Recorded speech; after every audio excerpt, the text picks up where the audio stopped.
Hello everyone, my name is Ilya Alexiuk, and I'm in team with CaliforniaHelp, and our product is CaliforniaHelp. This is a product related to disaster response Apple's not in even California region. active in California with So IT. this is a slide about California 100 years ago, California last year, and here we see how nature can be dangerous and problems are pretty the same. But here is downtown. Here is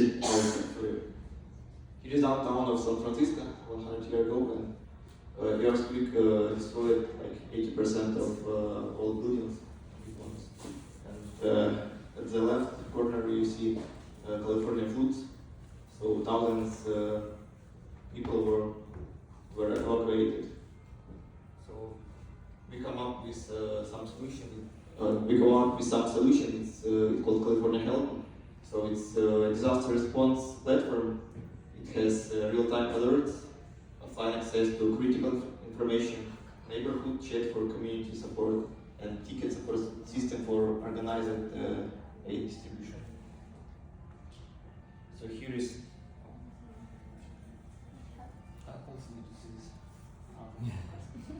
So here is some slides with how mobile applications look like. We see some short map. We have some areas affected with earthquake, and we see some information: location, reported time, description, some suggestion how to act in this solution. And in the right corner, we see some already working data platforms and API services which we can integrate to. So we see California Open Data Portal, also some earthquake government side, and alert CDT California.gov. It's like working API point, and we can fetch information about alerts. Also, this platform will help users to get actual information, and it can be online. It can be online and offline. For example, you see like Starlink terminals in case if internet connection will be like totally destroyed. Some location where we can access food, medical aid, shelters, internet, and gas station. And also we have settings to fetch this map to have it offline. So user can specify to fetch data daily, weekly, or like manual to have access without internet. Also, I would like to integrate this platform with education. So it will be some security tips, courses. Everything already exists in some government website, but it will be a centralized place, and it will be more focused on each specific situation. So, for example, you see some checklist. Prepare your vacation plan, take shelter, emergency kit, and like, for example, don't use any electric device. Ask for help. We will integrate with government portals. They already have some post forms, and each like Berkeley has its own website. It has like a lot of reporting tools. San Francisco has a dedicated application. We can integrate. It's very easy. And also like to integrate with volunteer organization, because there is some organization which has about 12 million active volunteers, which are really happy to help, but they don't have any like push to action, and they don't see any like specific instruction in which place to collect, what to do, what bring with yourself. And also individuals people can help.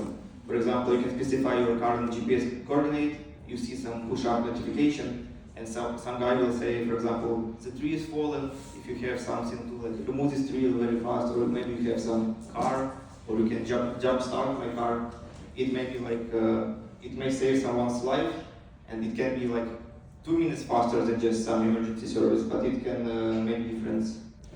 And in the right corner you see some functionality to create ticket. So it's simply ticket. You say what you want, and you assign to volunteer organization, government, or like any people around you.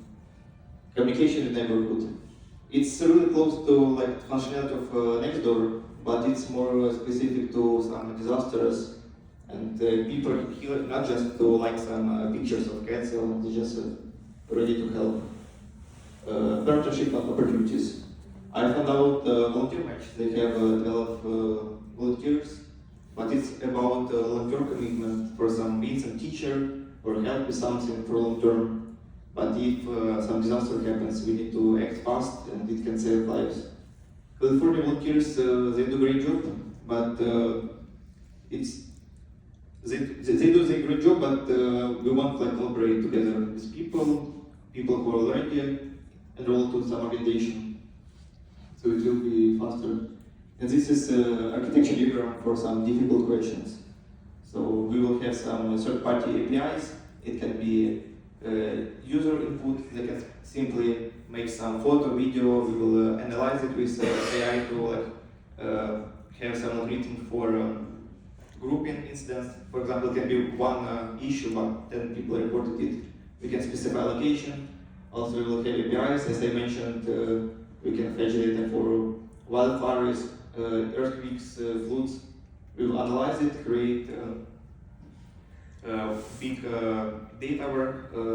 data lake, and we will analyze this data just. So input a lot of data, output API to have a list of tasks to do. And this API can be integrated with volunteer organization, so even it can be integrated to Jira, so they receive information, they do actions. And also, what else here? Get access to web portal.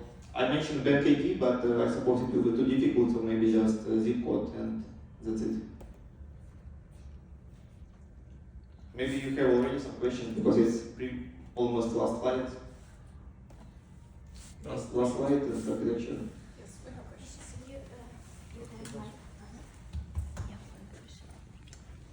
You said like you want to partner with some like courses and so on. Like whom do you see as the main partners? Whom do you see as the main partners for this application? Because you mentioned that like one of the like options like for growth of this application is partnerships. And like, did you think about like specific counterparties? As I mentioned, volunteer mentions, they really have a huge database of volunteers. It's about 12 million, but it's called long-term commitment. So we can integrate two platforms. They will receive like push to action, like specific task, location, what to do, how to help. Also government services. So our system will be integrated with alerting system, other systems. So we may receive information at the same time or like a few seconds faster, so we can already make some actions. And also it's really important to have some social community.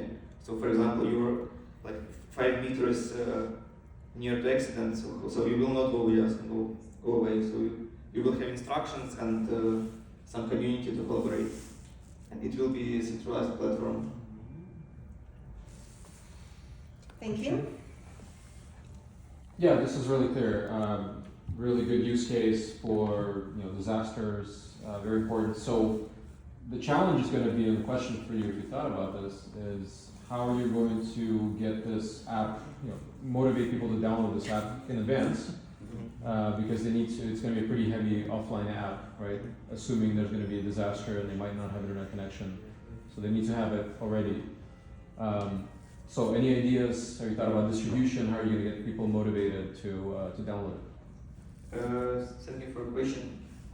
Can you please? So we at least have this offline functionality. So and people may use it before something happens. For example, what can be useful? Starlink, for example. Maybe no tsunami, but we will have like bad internet connection. So people may just download this application to have access to this location.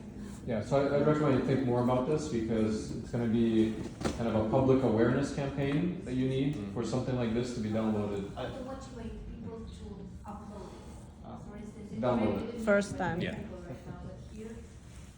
In Ukraine, we need to motivate because we have a service called Precast, I suppose.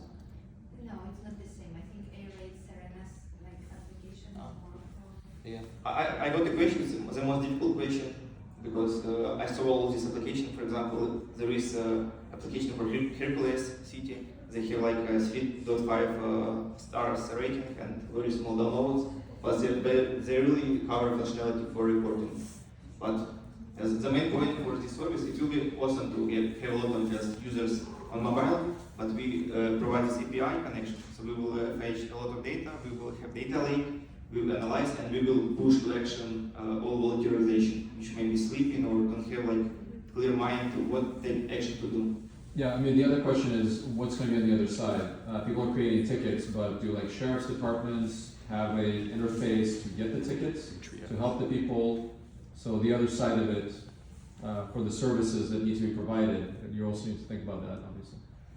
We may have some special registration for volunteer organization, so they might have like a little bit more privileges to receive this information more early or on some specific data format, and we want to create specific API which will be unique, not unique like a protocol. Their volunteers are good, but you have certain governmental agencies and law enforcement that are responsible.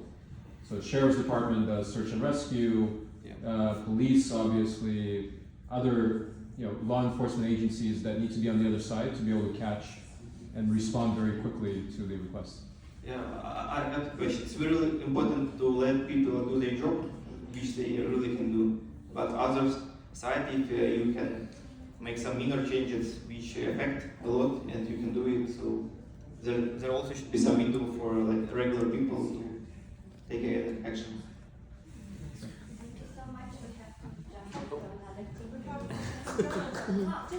I had one really quick question, and I really like some of the first use cases you shared. I think there's a lot of value even in just having an app that works through the state government that can just help people know how to prepare for these disasters. And I really like the idea of offering a download option for, where can I go for these essential things that I might need. My question on that was, and I really appreciate you doing that, because when we talked about this track, we talked about the need for accessibility and performance and speed. But have you thought about how you're going to make sure that folks aren't constantly downloading tons of pictures and maps and things like that in the background? If there was a really significant disaster, it may be difficult to get good phone signal. So it's good that you'll have that downloaded, but have there been any considerations around size or something like that? So if I'm not, on the latest version of the iPhone or something like that, the app won't end up kind of bricking my computing device, because I want to make sure I know every gas station and ATM and supermarket and everything in my neighborhood. It's about like client error, so client install we will do our best to lightweight it. So maybe it's just will be some CSV format or JSON format. So the data will be not big size. Maybe the biggest size may be light application, but we can improve it. Also, we might have a web native application, so people don't even need to download something. Great, thanks for answering my question. Well, the answer is Thank you. That was great. Yeah, you need to limit it so you're not like